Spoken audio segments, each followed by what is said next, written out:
Je m'appelle Mathias Monribaud, je suis le fondateur de Petit Pousset, qui est une structure dédiée à l'accompagnement des étudiants entrepreneurs.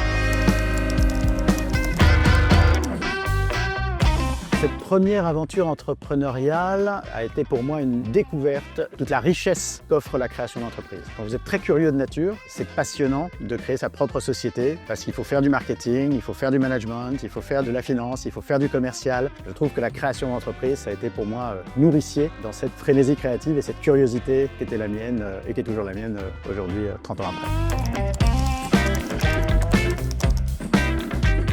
J'ai en effet financé, au travers de l'histoire Petit Pousset, et accompagné et conseillé surtout 40 entreprises dans 40 secteurs d'activité différents qui avaient tout le trait commun d'avoir été imaginées par des étudiants de grandes écoles. Donc on part d'une feuille blanche, on part d'une intuition de marché. Est-ce que le projet que tu me présentes est une réalité possible dans les 5 ou 10 prochaines années? Est-ce que la personne qui est en face de moi est vraiment la mieux à même d'atteindre cet objectif ou cette vision de marché? Beaucoup d'experts arrivent sur un jeune porteur de projet avec la conviction ou l'expérience qui va un peu écraser son ambition ou sa conviction. Et donc moi vraiment le travail a été, dès lors que j'avais choisi les bonnes personnes et identifié un secteur d'activité émergent, de donner la confiance pour que le projet puisse vraiment décoller.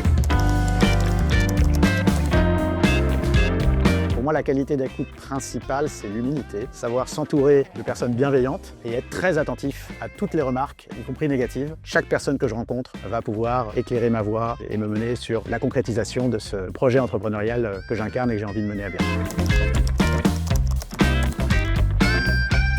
J'avais envie de prendre du recul par rapport à la technologie et d'atterrir sur Terre. Alors, gardien de la Terre, au départ, c'est un clin d'œil aux gardiens de la galaxie. Très fan de Walt Disney, des univers de Marvel, de Star Wars. Et quand j'ai entendu Jeff Bezos expliquer que la Terre allait devenir une réserve naturelle d'ici 200 ans, je me suis dit, je vais le laisser, lui, se battre avec les gardiens de la galaxie et moi, je vais plutôt prendre et endosser le combat du gardien de la Terre. Et donc, pour en venir à la fantastique ferme florale, c'est ce projet qu'on a soulevé avec mon épouse, c'est de donner naissance à un lieu qui soit un lieu de création et d'inspiration qui nous permet de concrétiser et de cultiver nos rêves. Et le rêve premier et le rêve d'enfance de mon épouse, c'est de faire des parfums. Donc on cultive ensemble des fleurs pour créer, inventer des parfums, des huiles essentielles. Et donc par cercle concentrique, Gardien de la Terre devient un projet un peu générique de tout ce qui se passe autour du monde de l'agriculture, des gens qui veulent donner du sens à leur trajectoire de vie, de jeunes paysans qui veulent se lancer, qui se retrouvent parfois confrontés à la difficulté d'accès des terres agricoles.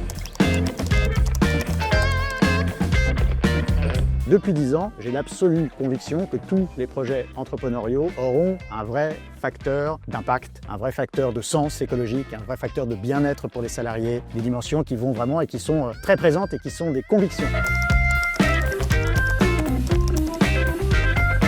J'ai une grande fascination pour les gens qui créent des univers. Donc parmi eux, je citerai volontiers George Lucas, qui a transformé une histoire totalement folle en réalité. Mais j'ai la même fascination pour Tolkien, j'ai la même fascination pour Ben Barbeau, le fondateur du Hellfest. J'ai une grande admiration pour Peter Gabriel, qui est un artiste musicien, côté création d'un univers très inspirant dans lequel les gens se retrouvent en confiance. Et donc moi, très humblement et très modestement, à une échelle qui n'a rien de comparable, j'ai essayé, et c'est tout ce que la communauté des Petits Poussets aujourd'hui me renvoie. J'ai vraiment transmis aux anciens le flambeau et ce qu'ils en fait et ce qu'ils sont en train d'en faire, notamment avec le soutien de BNP Paribas, est quelque chose que j'aurais pas supporté moi-même, qui est vraiment extraordinaire et qui est une immense fierté.